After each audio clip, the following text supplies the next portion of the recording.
Dongeng bersejarah Marc Marquez runtuhkan pola juara pembalap pabrikan di MotoGP Catalunya 2024. Balapan MotoGP Catalunya 2024 di sirkuit Catalunya akhir pekan ini bakal menghadirkan kisah indah bagi Marc Marquez. Pembalap Gresini Ducati tersebut berpeluang mengukir sejarah di kampung halaman. Cerita paling indah bisa terukir atas nama Marc Marquez andai juara dunia MotoGP 6 kali ini memenangi balapan Grand Prix Catalunya.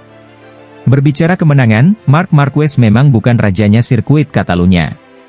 Namun jika ditanya apakah The Baby Alien pernah menang di sana? Jawabannya sudah. Tercatat sejak debut di kelas Premier 2013, Marc Marquez naik podium utama MotoGP Catalunya sebanyak 2 kali, yakni edisi 2014 dan 2019. Catatan tersebut masih kalah banyak dari 2 pembalap dengan jumlah kemenangan terbanyak di sirkuit Barcelona de Catalunya. 2 mantan Yamaha, Jorge Lorenzo dan Valentino Rossi masing-masing mengemas 6 kali finish posisi pertama saat seri Catalunya berlangsung. Kini yang menjadi pertanyaan, rekor bersejarah seperti apa yang dibukukan Marc Marquez andai menang MotoGP Catalunya 2024? The Baby Alien dapat menjadi pembalap pertama menangi MotoGP Catalunya berstatus pembalap non-pabrikan.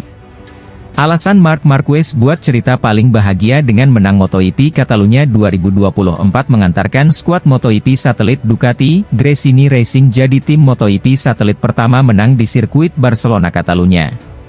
Si semut julukan Marc Marquez masuk dalam daftar pembalap hebat gasak podium tertinggi MotoGP Catalunya di atas 2 motor MotoGP berbeda.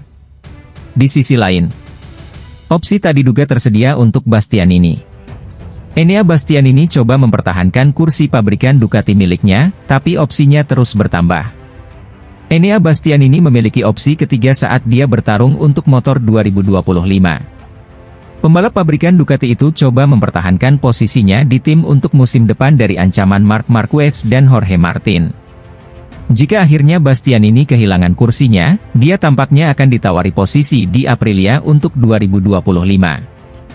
Namun, sekarang Plancia muncul yang bisa jadi kepindahan yang tidak diduga bagi La Bestia. Tech 3 Gas muncul sebagai alternatif yang bagus untuk Bastianini, menurut Sky Italia. Potensi kontrak yang sangat besar dari kombinasi KTM Red Bull tidak boleh dianggap remeh, klaim rumor tersebut. Tech 3 Gas akan kehilangan wonderkid mereka, Pedro Acosta, pada tahun 2025 saat ia akhirnya mendapatkan kursi pabrikan KTM. Dan untuk memanfaatkan reputasi yang terbantu oleh performa cemerlang Acosta, mereka dapat menargetkan pembalap papan atas seperti Bastianini. Bastianini mungkin akan perlu melihat opsi lain jika Ducati memilih Marc Marquez dan Aprilia memilih Martin, skenario yang mungkin bisa terjadi. Memasuki tahun keduanya di tim pabrikan Ducati, Bastianini berada di posisi ketiga klasemen setelah 5 putaran MotoGP 2024.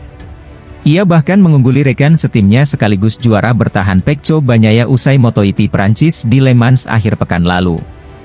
Namun Bastianini dan manajernya Carlo pernah tahu bahwa hasil saja tidak akan meyakinkan Ducati untuk mempertahankannya di tim pabrikan tahun depan. Semakin banyak pilihan yang bisa dikumpulkan Bastianini untuk tahun 2025, semakin besar pula posisi negosiasinya.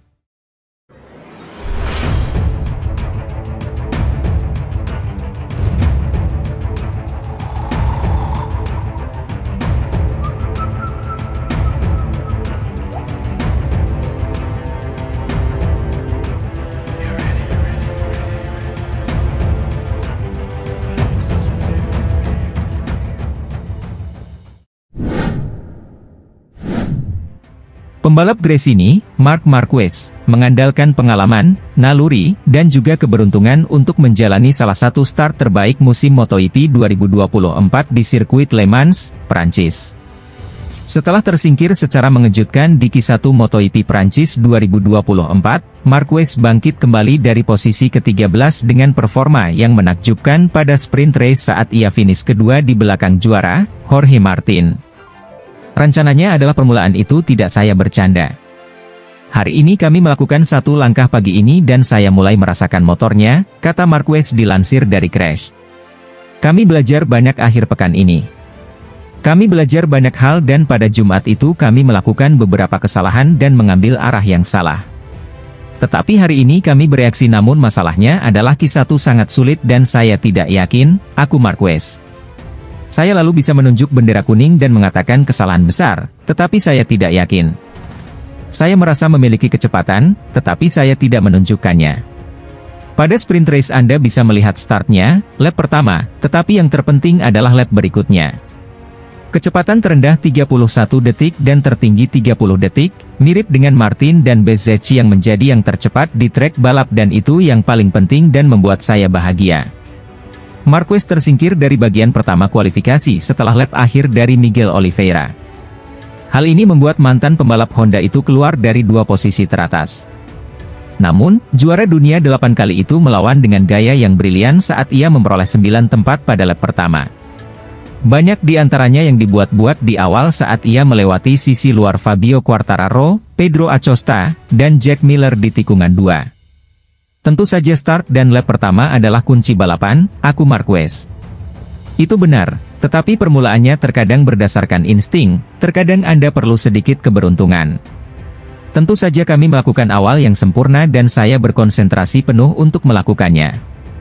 Terkadang Anda bisa melakukannya dan terkadang tidak. Namun, kami kemudian menunjukkan kecepatannya secara konsisten. Saya mengejar Bezzecchi selangkah demi selangkah dan itu sangat bagus.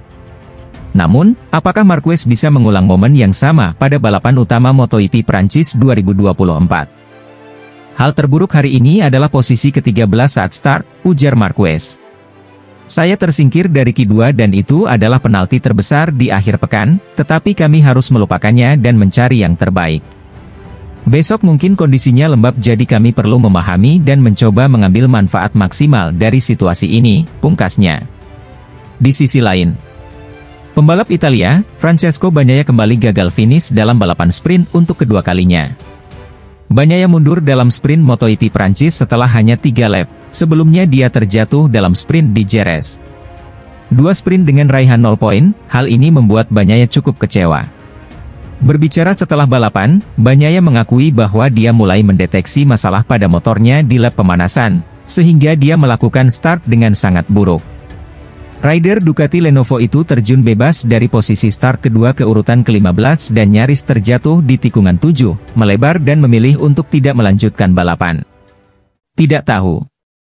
Sudah sejak lap pemanasan saya menyadari ada sesuatu yang tidak beres, kata Bagnaia kepada Speedweek.com, usai sprint di Le Mans.